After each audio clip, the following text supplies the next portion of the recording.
Chaque jour, quand j'ouvre la terrasse du petit café où je travaille, je regarde l'horizon et j'ai l'impression que tout commence à nouveau. Le bruit des tasses, les cris des mouettes, l'odeur du café chaud, tout cela m'apaise. J'ai 23 ans. Je vis dans une chambre au-dessus du café à 2 pas de la plage. Je n'ai pas beaucoup d'argent, mais j'ai la mer, le vent et cette impression que ma vie est encore à écrire. C'est un mardi matin qu'elle est entrée dans ma vie. Elle portait un grand chapeau blanc, des lunettes de soleil et cette élégance naturelle qu'ont les femmes qui savent qui elles sont. Ses cheveux, d'un blond presque argenté, tombèrent librement sur ses épaules. Elle s'est assise seule, face à la mer, et a commandé un cappuccino. Quand je l'ai servi, elle m'a regardé, vraiment regardé. Pas comme les clients pressés, mais comme si elle cherchait à me lire. « Vous travaillez ici depuis longtemps ?» m'a-t-elle demandé d'une voix douce. Je lui ai répondu que non, que j'étais étudiant en musique, que je jouais parfois du piano le soir, pour moi. Elle a souri. « Alors vous devez aimer le silence, celui qui précède la note. » Cette phrase m'a frappé. Peu de gens comprennent ce silence-là. Plus tard, j'ai appris qu'elle s'appelait Clara, qu'elle avait 43 ans et qu'elle possédait une villa sur la colline, là où les cyprès cachent les secrets des riches. Depuis ce jour, elle venait presque chaque matin, toujours seule, toujours avec un livre. Et moi, je faisais semblant d'essuyer le comptoir, juste pour la regarder quelques secondes de plus.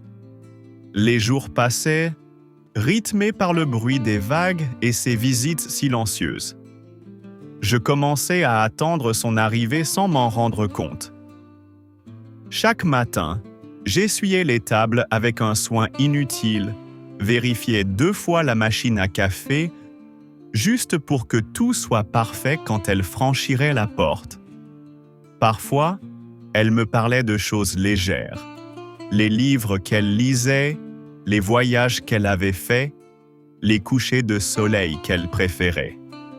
Mais souvent, elle se taisait, les yeux perdus dans la mer, comme si elle regardait quelque chose qu'elle seule pouvait voir. Un matin, il pleuvait. Le café était presque vide. Clara est entrée avec son imperméable beige, les cheveux mouillés, un air différent, fatigué peut-être. Je lui ai apporté un café sans qu'elle ne le demande. Elle a levé les yeux vers moi et a souri doucement. « Vous devinez mes envies maintenant ?» J'ai ri, un peu gêné. « Peut-être ?» Le ton de sa voix avait changé, plus intime, presque fragile. Elle m'a raconté qu'elle vivait seule depuis plusieurs mois, que son mari voyageait sans cesse et que la maison lui semblait trop grande. Je l'ai écoutée sans oser trop parler. Quand elle est partie, elle a oublié son foulard sur la chaise. Je l'ai pris, j'ai senti son parfum, un mélange de sel, de vanille et de quelque chose d'indéfinissable, comme la nostalgie. Le lendemain, je suis monté à la villa pour lui rendre son foulard. C'était la première fois que je la voyais ailleurs qu'au café. La villa surplombait la mer. Des volets bleus, des bougainvilliers, le chant des cigales. Elle m'a accueilli avec un sourire surpris, presque gêné. « Je ne pensais pas que vous viendriez en personne. »« Je passais par là, » ai-je menti. Elle m'a proposé un verre d'eau, puis un café. Nous avons parlé longtemps, comme si le temps s'était arrêté. Dehors, la mer scintillait. Avant de partir, elle m'a regardé avec une intensité qui m'a troublé. « Merci pour le café et pour le reste. » Ce jour-là, en redescendant la colline, je savais que quelque chose venait de changer. Depuis ce jour à la villa, rien n'a plus été pareil. Clara continuait à venir au café, mais entre nous, le silence avait changé. Il n'était plus celui des inconnus, mais celui des gens qui se comprennent sans mots. Parfois, nos mains se frôlaient quand je lui servais sa tasse. Elle détournait le regard, moi aussi. Mais je sentais cette tension douce, cette lumière invisible qui relie deux êtres avant qu'ils n'osent s'en rendre compte. Un soir, elle m'a invité à venir écouter un concert de jazz dans un petit bar près du port. Je n'ai pas hésité une seconde. Elle portait une robe noire simple, élégante, qui contrastait avec sa peau claire. Le jazz vibrait dans la pièce, les lumières étaient en tamisé, la mer juste derrière les vitres. Elle riait, un rire rare, presque oublié. Après le concert, nous avons marché sur la plage. La nuit était tiède, les vagues effleuraient nos pas. Elle m'a parlé de son fils. Il avait presque mon âge. Je n'ai rien dit, mais cette phrase a laissé une trace étrange dans l'air. Elle s'est arrêtée, a regardé la mer, puis moi. C'est insensé tout ça, non? Quoi donc? Cette complicité, ce regard. Je ne devrais pas. Sa voix tremblait un peu.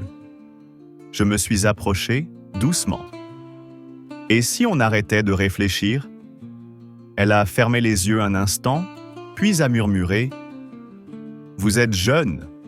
Vous ne savez pas encore ce que c'est que de regretter. » Le vent faisait bouger ses cheveux, la lune dessinait sur sa peau une lueur d'argent. Je n'ai rien ajouté. Je savais que si je disais un mot de plus, tout basculerait.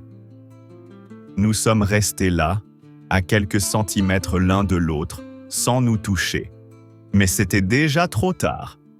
Quelque chose d'irréversible venait de naître. Les semaines suivantes ont été étranges. Clara venait de moins en moins au café. Quand elle passait, elle commandait à emporter, sans s'asseoir. Toujours un sourire poli, jamais un mot de trop. Je faisais semblant de ne pas m'en rendre compte, mais à l'intérieur, tout se fissurait. J'avais pris l'habitude de ses silences, de sa présence discrète, du bruit de ses bracelets quand elle tournait la cuillère dans sa tasse. Sans elle, le café n'avait plus la même lumière. Un matin, j'ai trouvé une enveloppe derrière le comptoir, avec mon prénom écrit d'une écriture élégante. À l'intérieur, une courte lettre. Je pars pour quelques semaines.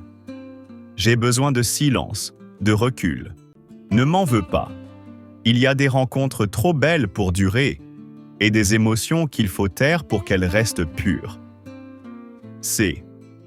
J'ai relu la lettre des dizaines de fois. Je savais qu'elle avait raison. Mais savoir n'empêche pas de souffrir. Je continuais à travailler, à sourire aux clients, mais dès que la mer devenait dorée le soir, je pensais à elle. Je m'asseyais sur le sable, face à la villa là-haut, et j'imaginais la voir passer derrière les volets fermés. Un soir, j'ai pris le vieux piano du café et j'ai commencé à jouer. Une mélodie simple, mélancolique. Des notes qui parlaient à sa place. Le patron m'a demandé ce que c'était. J'ai répondu « Le bruit du manque ». Le temps a passé. Les jours sont devenus des semaines, puis des mois. Et peu à peu, j'ai appris à vivre avec cette absence.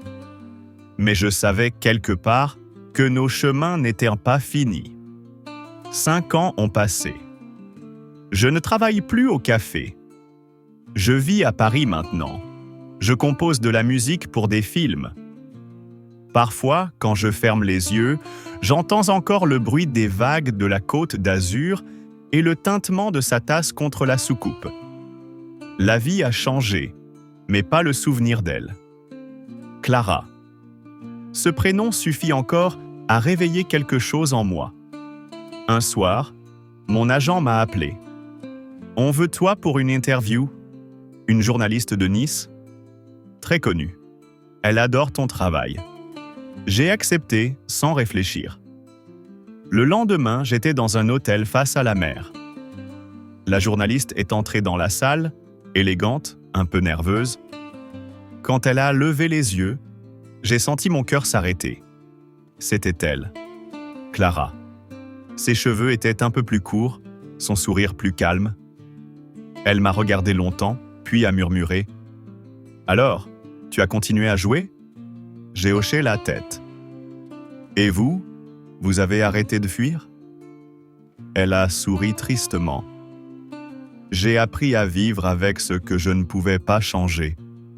L'interview a commencé, mais aucun de nous ne jouait vraiment le rôle qu'on devait jouer. Elle posait des questions, je répondais, mais entre chaque mot, il y avait un silence rempli de tout ce qu'on n'avait jamais dit. À la fin, elle s'est levée, a rangé son carnet, puis s'est approchée de la fenêtre. Le ciel était bleu, exactement comme avant. Elle m'a regardé une dernière fois. Tu sais, certaines mélodies ne s'oublient jamais. Elle est partie avant que je ne trouve quoi répondre. Je suis resté là, face à la mer, à écouter le bruit du vent. Et pour la première fois depuis longtemps, j'ai souri.